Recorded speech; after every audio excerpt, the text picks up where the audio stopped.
ये कहावत तो बहुत मशहूर है कि प्यार करना कोई पाप नहीं होता। सच्ची मोहब्बत करने वाले दो दिल अगरचे एक न हों, लेकिन उनकी सच्ची प्रेम कहानियाँ हमेशा लोगों के दिलों में जिंदा रहती हैं।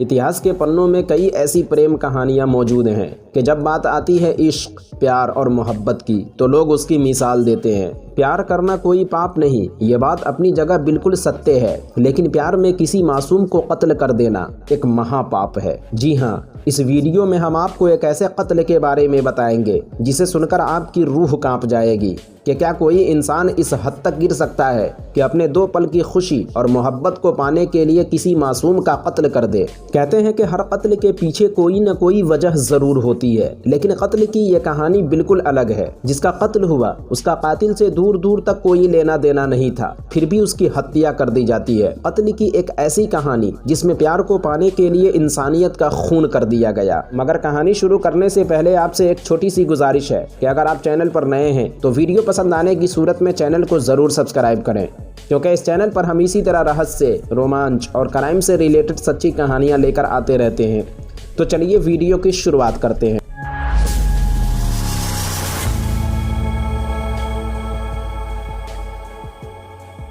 इस कहानी की शुरुआत होती है गोरखपुर के घने जंगलों में मिलने वाली एक गुमनाम लाश से।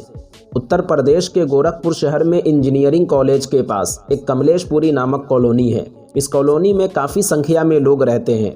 10 जून 2011 की शाम इसी कॉलोनी के एक घर से एक 24-25 साल की लड़की बाहर निकलती है, जिसका नाम था शिखा दुबे।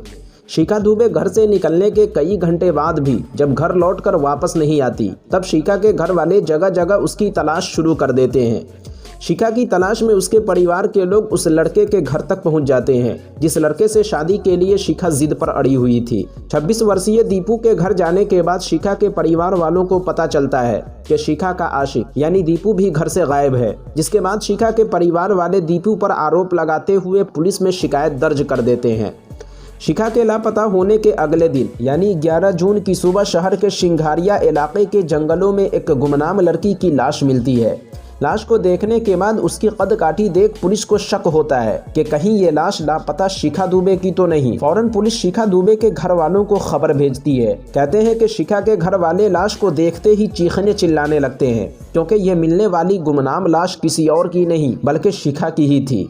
शिखा ने वही कपड़े पहन रखे थे जिसे पहनकर 10 जून की शाम घर से निकली थी। गले में धागा, पाँव में चप्पल, सब कुछ वही था।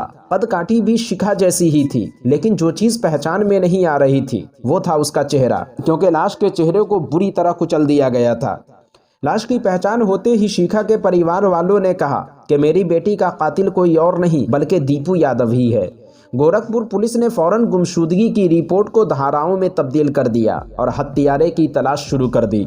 इधर शिखा के परिवार वालों ने लाश का पोस्टमार्टम कराकर अंतिम संस्कार कर दिया।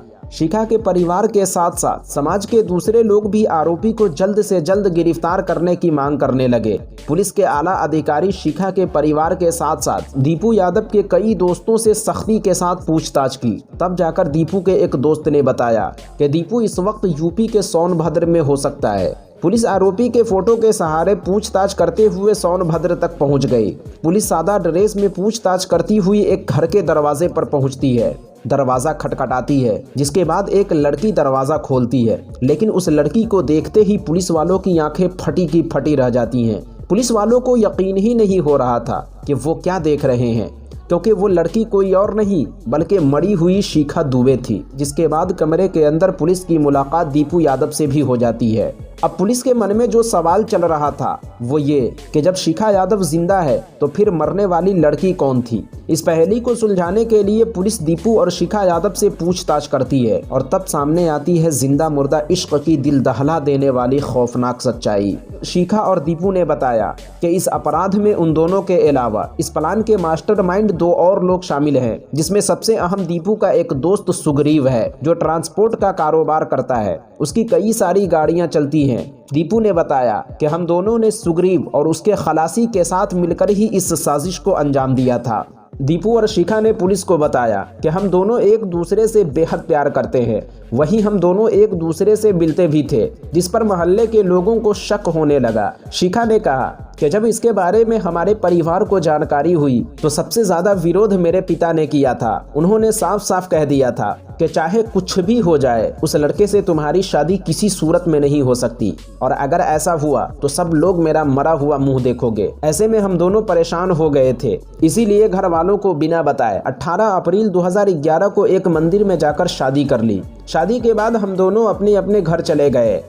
अब हम दोनों एक साथ रहना चाहते थे, मगर हमें अच्छी तरह पता था कि हमारे घर वाले हमें कभी एक होने नहीं देंगे। अगर घर छोड़ देते हैं तो पुलिस केस होगा और पकड़े जाने पर फिर से अलग हो जाएंगे।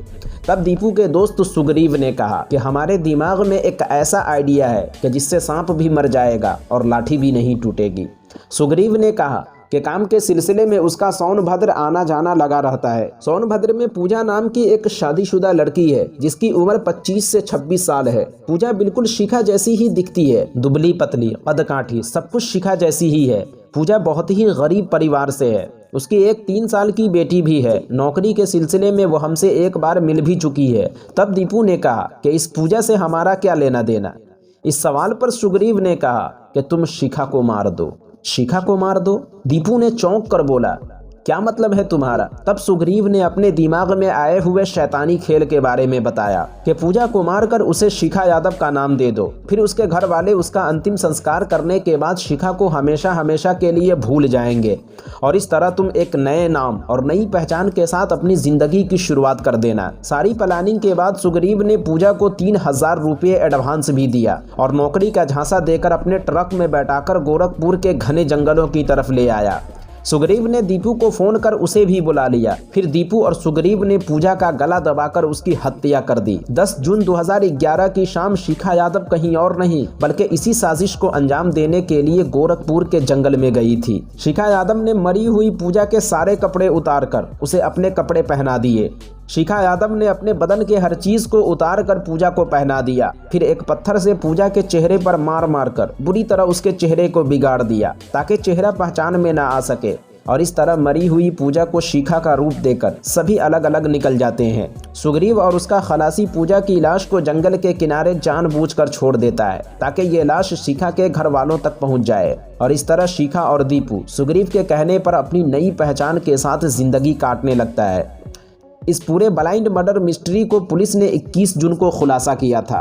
शिखा यादव को जब उसके परिवार के लोगों से मिलवाया गया तो उनके घर वालों को यकीन ही नहीं हो रहा था कि जिसका उन्होंने अंतिम संस्कार कर दिया वो उनके सामने जिंदा कैसे खड़ी है। शिखा को देखने के बाद भी उसके घर वालों को यकीन नहीं हो रहा था कि सच में उनके सामने शिखा ही खड़ी है। जिसके बाद उन लोगों ने उसे छू कर देखा और फिर जब यकीन हो गया कि वाकई ये लड़की शिखा ही है, तब परिवार के लोगों ने पुलिस से कहा कि बेशक ये लड़की मेरी शिखा ही है, लेकिन अब ये मेरे लिए मर चुकी है। और मेरे लिए तो ये उसी दिन मर चुकी थी जिस दिन इसने दीपू से शादी करने वाली बात कही थी।